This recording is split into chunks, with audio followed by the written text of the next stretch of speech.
In just 35 seconds, the ground shook so hard in Haiti that 300,000 homes crumbled to dust.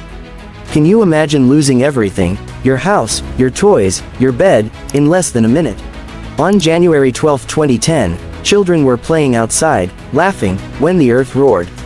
Suddenly, over 200,000 people were gone forever. Families were torn apart, streets turned into piles of broken stones. 3 million people, almost half of Haiti, had no food, no water, no place to sleep. This wasn't just a disaster, it was a moment that changed a country forever. Why did this happen? How did one earthquake cause so much pain? In this video, we'll explore what made the Haiti earthquake so deadly. You'll learn about the science behind the shaking, the brave people who survived, and how the world tried to help. Haiti, a small country sharing an island with the Dominican Republic, was already facing big problems before 2010. Many people lived in tiny houses made of weak materials like mud or thin wood. Over 80% of Haitians had little money, earning less than $2 a day. Food was hard to find, and clean water was rare. The capital, Port-au-Prince, was crowded, with over 2 million people squeezed into busy streets. Schools and hospitals were old and falling apart. Haiti also had a history of hurricanes and floods, making life tough.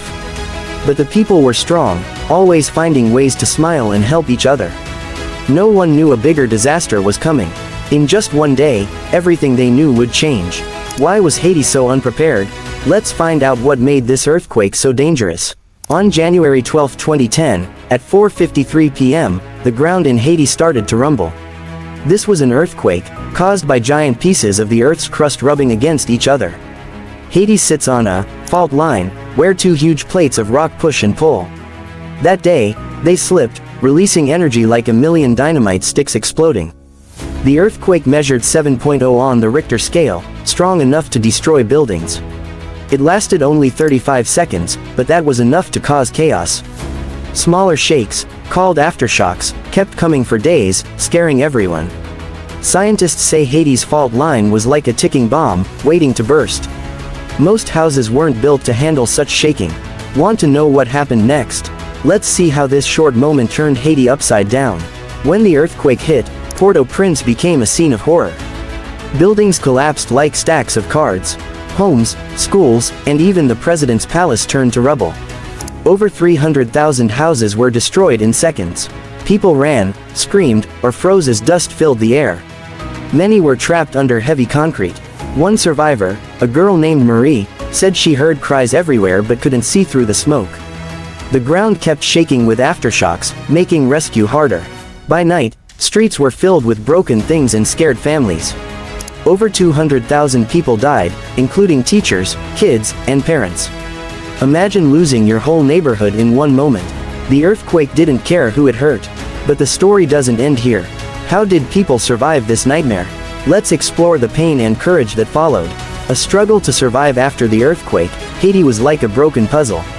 3 million people, nearly half the country, had no home, food, or clean water. Families slept in tents or under trees, scared of more shakes. Injured people filled the streets, but most hospitals were gone. Over 300,000 were hurt, many losing arms or legs. Germs spread fast, making people sicker. Food was so scarce that some ate mud to feel full. Kids wandered alone, looking for parents who were gone. Yet, Haitians didn't give up. Neighbors shared what little they had. One man, Jean, dug through rubble with his bare hands to save his sister. The world watched in shock, but help was slow to arrive. Why was it so hard to fix this mess? Let's see how Haiti fought to stay alive. News of Haiti's disaster spread fast. Countries like the United States, Canada, and France sent planes with food, water, and doctors. Over $13 billion was promised to rebuild Haiti. Volunteers, including 10,000 doctors, came to help. They set up tent hospitals to treat the injured. Ships brought blankets and clothes. But there was a problem. Haiti's roads were broken, and the airport was too small for so many planes. Supplies got stuck, and some people waited weeks for help. Criminals stole food meant for kids. Still, stories of kindness shone through. A nurse from Brazil worked 20 hours a day to save babies. Haitians sang songs to thank helpers. But was the help enough? Could Haiti rebuild stronger? Let's look at what worked and what didn't in this huge rescue mission. The Haiti earthquake wasn't the strongest ever, so why did it kill so many? First, Haiti's buildings were weak. Most weren't made with strong materials like steel. When the ground shook, they fell fast. Second, the earthquake hit close to Port-au-Prince, where millions lived. The shaking was extra strong there. Third, Haiti had no plan for disasters. No one taught people what to do when the earth moved. Other countries, like Japan, build tough houses in practice for quakes. Haiti couldn't afford that. Also, the quake struck late in the day, when everyone was home or at school, trapping more people. Scientists say Haiti's fault line is still active, meaning more quakes could come. What can Haiti do to be ready? Let's find out how this disaster taught the world big lessons.